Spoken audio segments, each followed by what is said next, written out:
Bismillahirrahmanirrahim. Assalamualaikum warahmatullahi wabarakatuh. Alhamdulillahi ala ihsanih. Wasyukru lahu ala taufiqihi wa amtinanih. Wa ashhadu an la ilaha illallah wahdahu la sharika lahu ta'ziman li sya'nih. Wa ashhadu anna Muhammadan abduhu wa rasuluhu ad-da'i ila ridwanih. Salawatu rabbi wa salamuhu alaihi wa ala alihi wa ashabihi wa ikhwanih. أما بعد يقول الله سبحانه وتعالى وجعلنا منهم أئمة يهدون بأمرنا لما صبروا وكانوا بآياتنا يوقنون. Kaum muslimin pemirsa Markas Inayah yang insyaallah dirahmati Allah Subhanahu wa taala.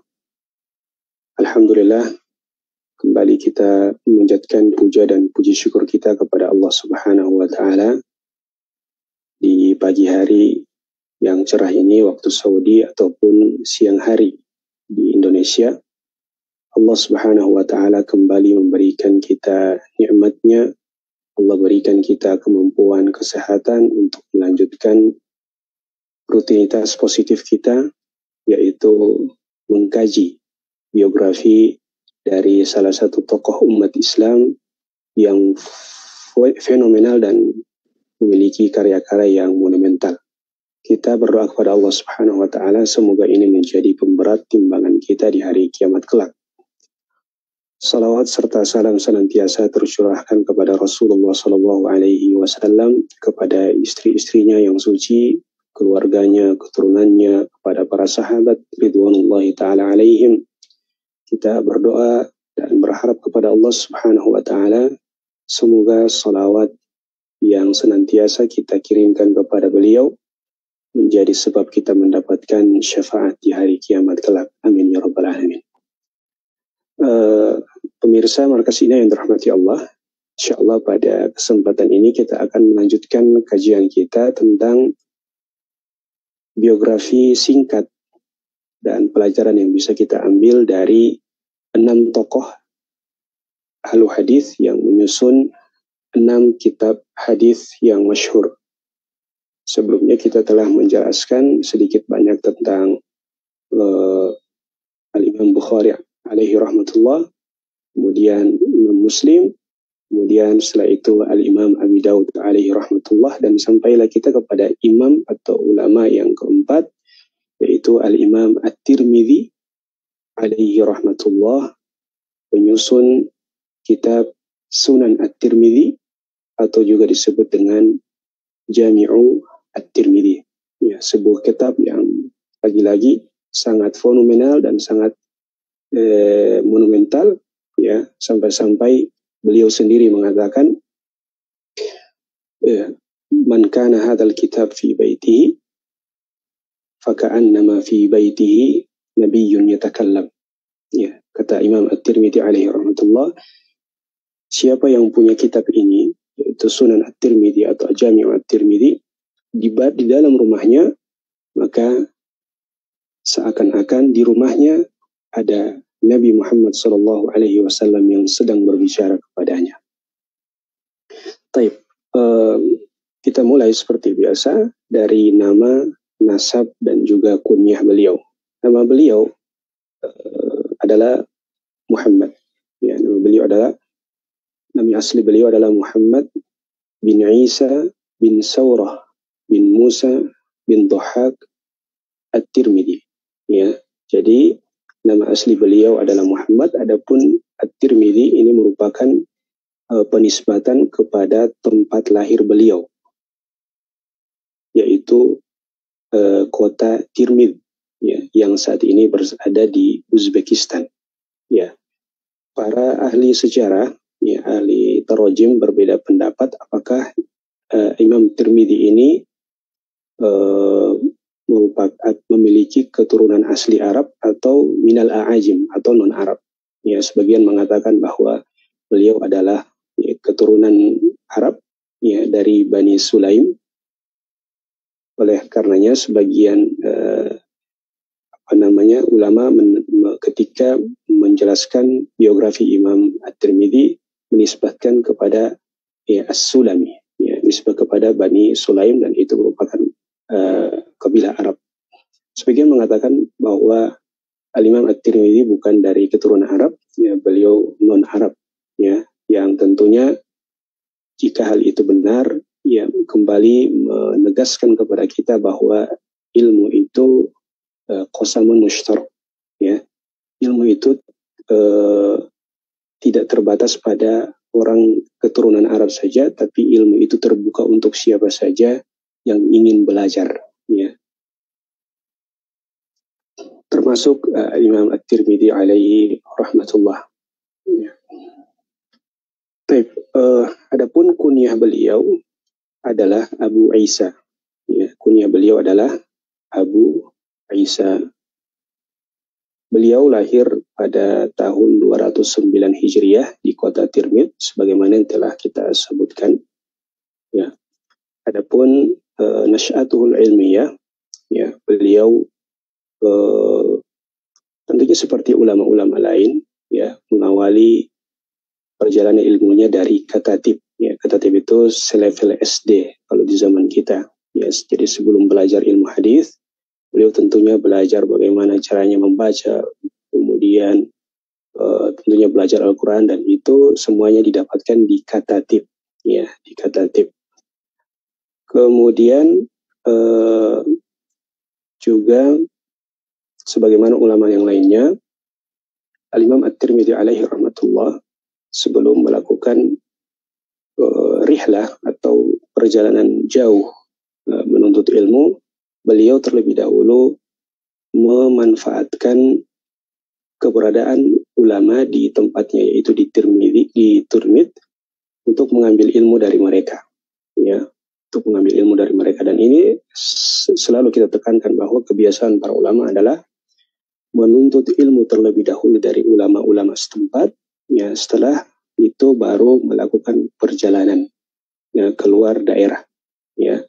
Termasuk di antara daerah yang beliau datangi adalah, ya, Khurasan, ya, tempatnya Imam Al-Bukhari alaihi rahmatullah. Bahkan beliau mengambil banyak manfaat, ya, dari Imam Bukhari alaihi rahmatullah. Kemudian juga beliau pergi ke Irak, kemudian Hijaz, Mekah, dan Madinah. Tetapi beliau tidak sempat pergi ke Mesir, tidak sempat pergi ke Syam, dan juga tidak sempat pergi ke Yaman. Di antara guru-guru Imam At-Tirmidzi alaihi rahmatullah, dan mengetahui guru dari seorang ulama ini sangat penting, ya, karena guru itu adalah cerminan daripada muridnya. Nah, di antara guru beliau yang terkenal adalah 3 ulama yang telah kita sebutkan atau jelaskan biografinya.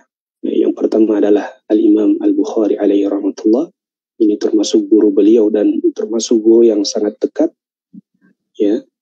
Kemudian juga Al-Imam Abi Dawud alaihi rahmatullah, dan juga Al-Imam Muslim alaihi rahmatullah. Bahkan beliau, ya, meriwayatkan hadis-hadis dari Imam Bukhari dan Imam Abi Dawud di dalam kitabnya Sunan Abi Dawud atau dalam Sunan At-Tirmidzi atau Jami' At-Tirmidzi. Beliau juga punya beberapa murid yang sangat banyak, ya. Di antaranya adalah Abu Hamid Ahmad bin Abdullah bin Dawud Al-Marwazi, juga Abu Bakar Ahmad bin Ismail As-Samarqandi, dan masih banyak lainnya. Imam At-Tirmidzi alaihi rahmatullah, ya, kedudukan ilmunya tentunya sudah tidak diragukan lagi, ya, karena beberapa alasan. Yang pertama, banyaknya ulama yang memuji keilmuan beliau, ya, atau merekomendasikan keilmuan beliau, ya. Kemudian yang kedua adalah beliau memiliki karya-karya terutama dalam ilmu hadis, ya. Ini juga merupakan bukti kuat bahwa beliau adalah ulama yang kapabel dalam ilmu hadis. Kemudian yang ketiga adalah beliau termasuk al-a'immah an-nuqad, ya, ulama hadis yang kritis, ya, yang mengkritisi para perawi-perawi hadis. ya. Kemudian juga beliau menyebutkan kaidah-kaidah penting dalam ilmu hadis, ya, dalam kitab beliau yang masyhur juga Al-Ilal As-Saghir. Dan tentunya ilmu ilal ini jemaah sekalian, ya, termasuk ilmu yang bisa dibilang sangat sulit, ya. Bahkan diibaratkan seperti al-kibrit al-ahmar. Ya, kibrit al-ahmar ini sebuah istilah yang digunakan oleh ulama kita yang menunjukkan nadir, sesuatu yang sangat jarang, ada. Tetapi dan di antara ulama yang jarang ada itu yang mengetahui ilmu ilal adalah Al-Imam At-Tirmidzi alaihi rahmatullah, dan itu beliau ambil dari Al-Imam Al-Bukhari alaihi rahmatullah. Juga di samping Al-Imam At-Tirmidzi alaihi rahmatullah adalah ulama hadis, beliau juga termasuk ulama yang mengumpulkan atau menggabungkan antara ilmu hadis dan ilmu fikih. Dan itu bisa kita lihat sangat jelas dalam kitabnya Jami' At-Tirmidzi, ya, di mana beliau menyebutkan, setelah menyebutkan hadis-hadis dari Nabi SAW, beliau kemudian menyebutkan aqwal al-madhahib, ya, pendapat-pendapat ulama fikih dari berbagai madhab, ya, dan menisbatkannya kepada sahibul madhab, kepada pemilik madhab. Dan itu jemaah sekalian, penisbatan itu kata para ulama, ya, akhwadahu bil asanid, ya, itu beliau dapatkan dengan sanad, ya. Al-Imam At-Tirmidzi alaihi rahmatullah, ya, sebagaimana ulama yang lainnya, sangat terkenal dengan kekuatan hafalannya, dan itu bisa kita lihat dengan jelas pada sebuah hikayat yang beliau ceritakan sendiri, ya. Beliau mengatakan, kuntu fi tariqi Makkah, aku pernah suatu ketika di Mekah. Nah, ketika di Mekah ada seorang syekh, ya, ahlu hadis yang yang meriwayatkan hadis, ya, ada majelis seperti itu, kemudian membacakan hadis, termasuk Imam At-Tirmidzi menghadirinya dan menuliskan hadis-hadis yang dibacakan oleh syekh. Nah, kemudian setelah itu Al-Imam At-Tirmidzi alaihi rahmatullah ingin memastikan kembali apa yang beliau tulis, apa yang telah beliau tulis dari hadis-hadis yang disampaikan atau diriwayatkan oleh syekh itu benar atau tidak. Akhirnya, ya, beliau datang kepada syekh tersebut meminta waktunya. Syekh, boleh tidak saya ingin memastikan kembali hadis-hadis yang telah aku tulis darimu. Ya, akhirnya syekh mengizinkan, ya, dan beliau sangat senang. Kemudian beliau ke rumahnya mengambil catatan beliau, ya, mengambil buku catatan yang memuat hadis-hadis yang telah beliau tulis dari syekh tersebut. Nah, sesampai di rumahnya syekh, Imam At-Tirmidzi kaget. Ya, kaget kenapa? Ternyata beliau salah ambil buku catatan. Dan ternyata buku catatan yang terbawa itu, yang beliau bawa itu adalah buku catatan yang masih kosong. Yang masih kosong. Mungkin karena buru-buru saking senangnya. Dan akhirnya pada awalnya ketika syekhnya itu membacakan hadis-hadis, syekh belum sadar. Dan Imam At-Tirmidzi bertingkah seakan-akan buku catatan itu ada hadisnya yang beliau telah tulis. Nah, kemudian tak lama kemudian hal itu disadari oleh syekh, dan ketika melihat ternyata buku catatan itu kosong, ya, tidak ada sama sekali hadis-hadis yang beliau riwayatkan sebelumnya. Kemudian syekh tersebut mengatakan, "Ama tastahi minni? Tidakkah engkau malu wahai Imam At-Tirmidzi? Kemarin kau dengan bangga mengatakan, ya, kau telah menulis hadis-hadis dariku, kemudian ingin memastikannya kembali, ternyata buku catatanmu kosong." Kemudian Imam At-Tirmidzi menjelaskan bahwa Syekh tadi saya buru-buru, ya saya niatnya membawa buku catatan tersebut, tapi mungkin karena buru-buru saya salah ambil. Tapi alhamdulillah Syekh ahfaduhu kullahu. Tapi tenang Syekh, insya Allah. Ya meskipun saya salah ambil buku, saya telah hafal semua hadis-hadis yang engkau bacakan sebelumnya. Kemudian Syekhnya tidak percaya, saya tidak percaya. Bagaimana mungkin hadis-hadis yang baru saya bacakan itu sudah engkau hafal, ya, dan itu jumlahnya tidak sedikit, ada 2 jilid, ya, ada 2 jilid hadis yang beliau catat.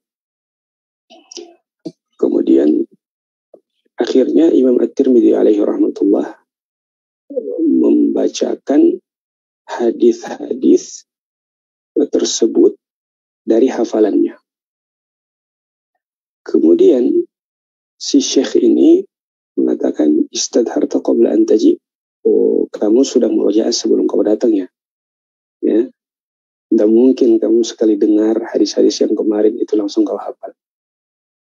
Akhirnya Imam At-Tirmidzi langsung menawarkan, kalau engkau tidak percaya wahai Syekh, coba ceritakan hadis-hadis yang lain di luar apa yang telah saya catat sebelumnya. Baik, akhirnya Syekh tersebut membacakan 40 hadis. 40 hadis baru dengan sanad yang baru dan dengan matan yang baru. Setelah membacakan 40 hadis tersebut, Syekhnya mengatakan, ya, sekarang bacakan lagi apa yang hadis yang telah aku baca tadi. Dan luar biasanya, ya, kata Imam At-Tirmidzi, fa'adtuha alaihi, aku kemudian mengulang hadis tersebut dan ma akhtatu fihi walau harfun wahid, ya, aku tidak salah meskipun hanya 1 huruf. Baik. Ada banyak sekali pujian-pujian ulama terhadap Imam At-Tirmidzi, ya. Satu di antaranya adalah guru beliau sendiri, yaitu Al-Imam Al-Bukhari alaihi rahmatullah, di mana Imam Bukhari mengatakan, man tafa'tu bika akthar mimman tafa'tu. Ya, aku lebih banyak mengambil manfaat darimu daripada engkau mengambil manfaat dariku. Ya, ini tentunya menjelaskan bahwa, ya, Imam Bukhari meskipun guru dari Imam At-Tirmidzi, tapi Imam Bukhari banyak mengambil istifadah, faidah-faidah baru dari Al-Imam At-Tirmidzi alaihi rahmatullah. Juga dari Al-Hakim rahimahullah, bahwa beliau mendengar dari Umar bin Alad mengatakan bahwa ketika Imam Bukhari alaihi rahmatullah meninggal, ya, falam yakhruf bi Khurasan mithla Abi Isa. Ketika Imam Bukhari meninggal, tidak ada lagi ulama yang seperti beliau atau sepadan dengan beliau, ya, seperti melebihi Al-Imam At-Tirmidzi alaihi rahmatullah, baik dari sisi ilmunya, hafalannya, kemudian waraknya, zuhudnya. Bahkan Al-Imam At-Tirmidzi itu buta, ya, buta di penghujung umurnya, ya, dikarenakan, ya, ijtihad beliau, kesungguhan beliau dalam menuntut ilmu, atau bisa jadi karena warak dan zuhud beliau, ya, warak dan zuhud beliau, takut beliau kepada Allah subhanahu wa ta'ala. Baik.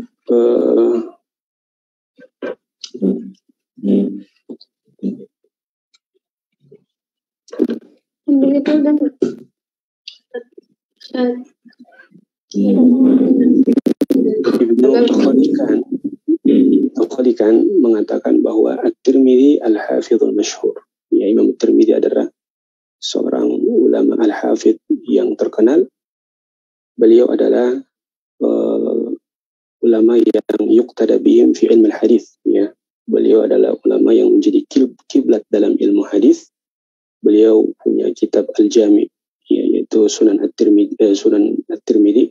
Nah, kemudian juga beliau memiliki kitab Al-Ilal As-Saghir wal Ilal Al-Kabir, wa kana yudrabul mathal fil hifdz, ya. Beliau menjadi ikon utama di dalam hafalan.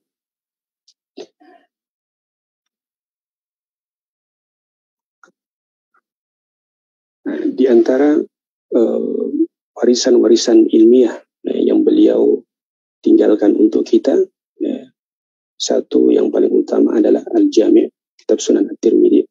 Kemudian juga kitab Al-Ilal Shaghir, kemudian juga kitab Al-Ilal Kabir, dan kitab Syama'il Al-Muhammadiyah Al-Tirmidzi, kitab yang menjelaskan tentang karakteristik Nabi Shallallahu Alaihi Wasallam, baik dari sisi fisiknya ataupun akhlaknya, kebiasaan beliau, ya, juga termasuk ibadah-ibadah beliau Shallallahu Alaihi Wasallam. Kita sedikit bicara tentang kitab Sunan At-Tirmidzi, ya, kitab Sunan At-Tirmidzi, kitab yang dengannya beliau terkenal. Ya. Ada sebab ta'lif, ya, kenapa beliau menyusun kitab ini. Tentu ada hal yang melatar belakangi. Nah, beliau menjelaskan sendiri bahwa beliau menyusun kitab Sunan At-Tirmidzi ini atau Jami' At-Tirmidzi ini karena permintaan temannya, ya, atau permintaan banyak orang. Ya, beliau diminta untuk menyusun kitab hadis yang di dalamnya itu ada penjelasan tentang ilal hadis, tentang apa istilahnya ini, cacatnya suatu hadis, ya, karena sebelumnya baik itu Imam Bukhari atau Imam Muslim ketika menyertakan hadis itu tanpa menjelaskan status hadisnya, ya, ilalnya, ya, tidak menjelaskan tentang perawi-perawinya. Nah, Imam At-Tirmidzi alaihi rahmatullah, kelebihan beliau dalam kitab Sunan At-Tirmidzi adalah menjelaskan ilalul hadis, menjelaskan ilal hadis. Disebutkan di situ perawinya bagaimana, siapa saja yang majruh, ya, yang bermasalah, perawi-perawi bermasalah. Kemudian setelah itu juga kelebihan dari Sunan At-Tirmidzi adalah beliau menjelaskan, beliau menyertakan perkataan-perkataan atau pendapat-pendapat ulama madhab. Ya, beliau mengatakan di sini, wa innama humilna ala ma bayanna fi hadzal kitab min qaul al-fuqaha wa ila al-hadith lianna su'ilna an hadha falam naf'alhu zamanan thumma fa'alnahu. Ya, di hal utama yang melatar belakangi saya menyusun kitab ini karena atas dasar permintaan banyak orang, ya, yang awalnya saya tidak begitu tertarik untuk menyusun kitab yang banyak orang minta dari saya, tapi Allah kemudian membuka hati saya bahwa ini merupakan proyek yang sangat besar, proyek yang sangat penting untuk umat, karena kebetulan, ya, belum ada ulama-ulama sebelum saya yang menyusun kitab hadis, kemudian menjelaskan ilal hadisnya, kemudian menyebutkan perkataan ulama madhab, ulama fikih, dan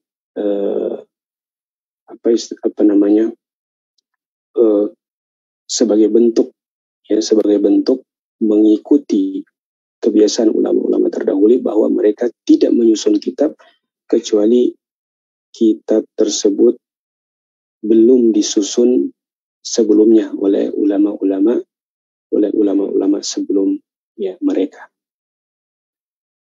Secara singkat, Sunan At-Tirmidzi, beliau Al-Imam At-Tirmidzi tidak mempersyaratkan hadis sahih di dalam kitab beliau, ya. Beliau menyebutkan hadis sahih, beliau menyebutkan hadis hasan, bahkan beliau menyebutkan hadis-hadis dhaif, ya. Dan beliau jelaskan, ya, beliau jelaskan sebab kenapa hadis tersebut, ya, dhaif.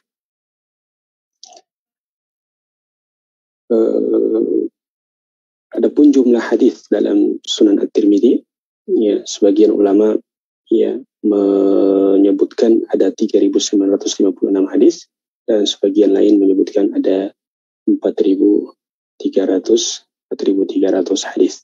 Ya. Adapun posisi Sunan At-Tirmidzi di antara kutub sitah atau kitab kutub sitah, kitab hadis yang 6, ya. Yang lainnya ada yang menyebutkan bahwa Sunan At-Tirmidzi berada di posisi yang ketiga setelah Sahih Bukhari dan Muslim. Ada yang menyebutkan bahwa Sunan At-Tirmidzi itu berada di posisi yang keempat, ya, setelah Sahih Bukhari, Muslim, dan Abi Daud dan Sunan Abi Daud. Dan ada juga yang menyebutkan bahwa posisi Sunan At-Tirmidzi itu berada pada posisi yang kelima setelah Sahih Bukhari, Muslim, kemudian Abi Daud dan An-Nasai. Imam At-Tirmidzi alaihi rahmatullah, beliau wafat pada tanggal 13 Rajab pada tahun 279 Hijriah. Itu artinya umur beliau di dunia ini adalah 70 tahun. Beliau lahir di kota Tirmidz dan juga wafat di kota Tirmidz. Ya, meskipun beliau telah wafat, jasad beliau sudah lama di dalam kubur, tetapi karena keberkahan ilmunya, nama beliau tetap disebutkan, ilmu beliau tetap dipelajari oleh para ulama dan para penuntut ilmu sampai hari ini. Demikian yang bisa kami sampaikan. Apabila ada pertanyaan atau hal yang ingin ditanyakan terkait materi kita pada hari ini, dipersilakan.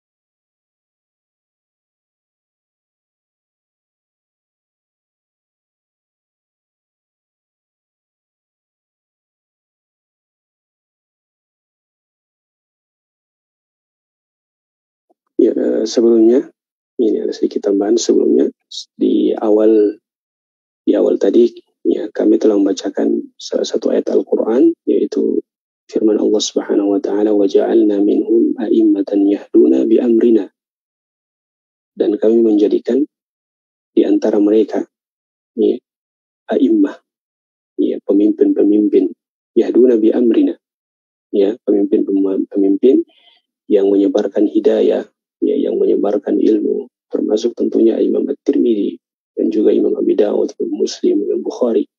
Ya, ternyata kuncinya itu untuk menjadi imam, ya, pemimpin, panglima dalam ilmu, dalam hidayah, kata Allah Subhanahu wa taala, lamma sabaru, ketika mereka sabar.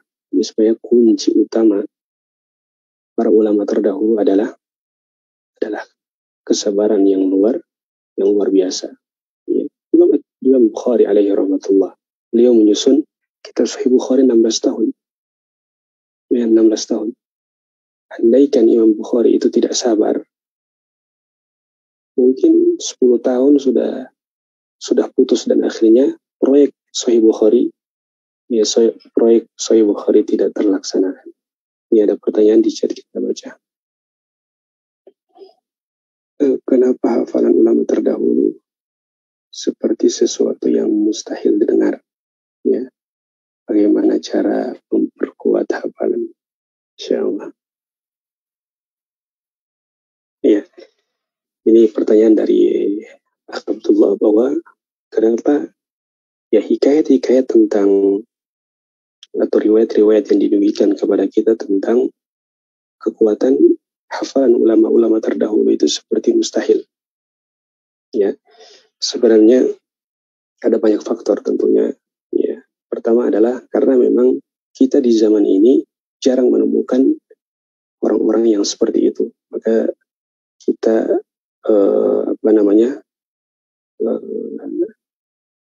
kita mengukur mustahil tidaknya sesuatu itu dengan apa yang kita lihat pada zaman kita.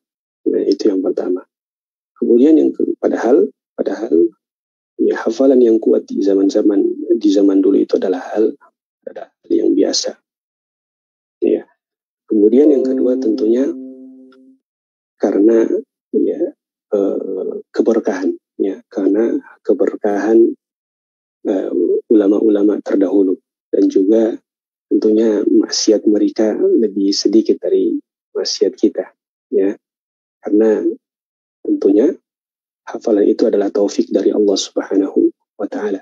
Ya, hafalan itu adalah taufik dari Allah Subhanahu wa Ta'ala. Tidak akan diberikan kecuali orang-orang yang memang ya pantas, orang-orang pilihan. Ya, Al-Imam Asy-Syafi'i alaihi rahmatullah pernah datang kepada Imam Waqi', ya, syakautu ila Waqi'in su'a hifdhi. Ya, Imam Syafi'i yang terkenal dengan kuatnya hafalan itu datang kepada Imam Waqi', ya, kepada Imam Waqi', kepada guru beliau, kepada Imam Waqi' yang terkenal dengan kekuatan hafalannya. Beliau mengatakan, saya tidak pernah dengar sesuatu kemudian saya lupa. Artinya semua yang beliau dengar itu beliau langsung hafal. Itu Imam Waqi'. Ya, tapi anehnya ada satu momen di mana beliau itu mencari sandalnya. Ya, beliau cari-cari sandalnya. Aina na'li, di mana sandalku?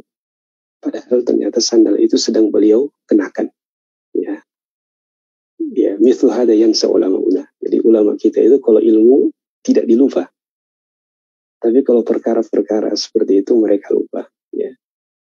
Lupa di mana sandalnya, padahal sandal sedang dikenakan. Imam Waqi ditanyakan tentang syakautu ila Waqi'in su'ihfdi arsyadani ila tarkil ma'asi. Ya, Imam Syafi'i mengeluhkan lemahnya hafalan beliau kepada Imam Waqi'. Farsyadani ila tarkil ma'asi. Kemudian beliau mengarahkanku, menasihatiku untuk meninggalkan maksiat. Wa akhbarani bi anna al-ilma nurun. Ya, beliau mengatakan bahwa ilmu itu adalah cahaya. Wa nurun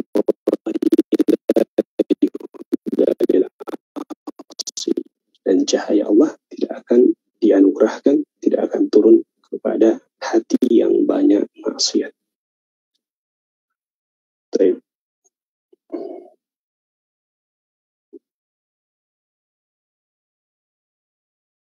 Bagaimana cara memperkuat hafalan? Ya, di samping menjauhi maksiat, ya, tentunya dengan memperbanyak murojaah. Ya, sebelumnya kita sudah sebutkan Al-Imam Bukhari alaihi rahmatullah, beliau ditanyakan hal yang sama. Beliau mengatakan bahwa tidak ada tips yang paling jitu untuk memperkuat hafalan melebihi dua perkara. Yang pertama adalah nahmatur rajul.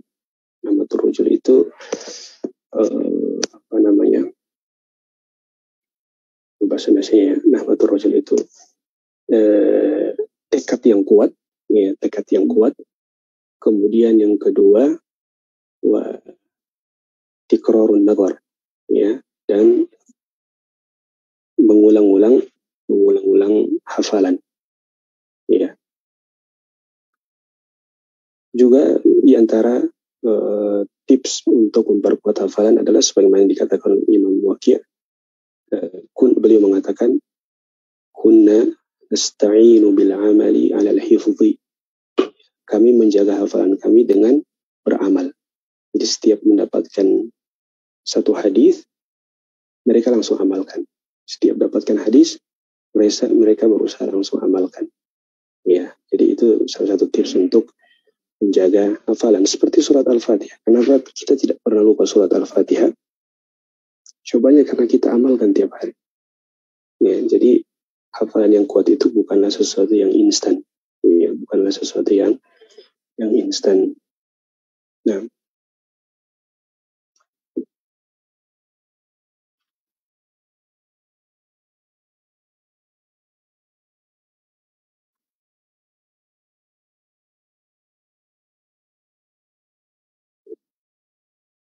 Silakan kalau ada yang mau ditanyakan lagi.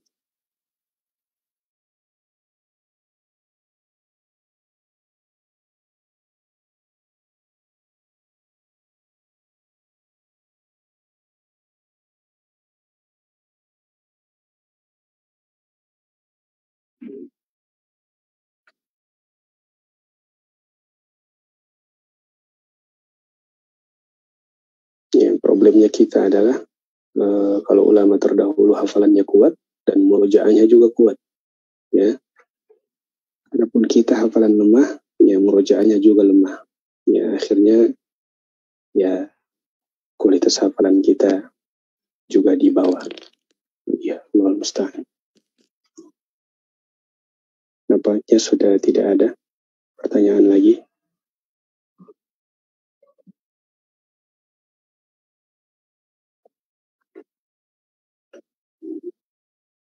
Baik, demikian yang bisa kami sampaikan.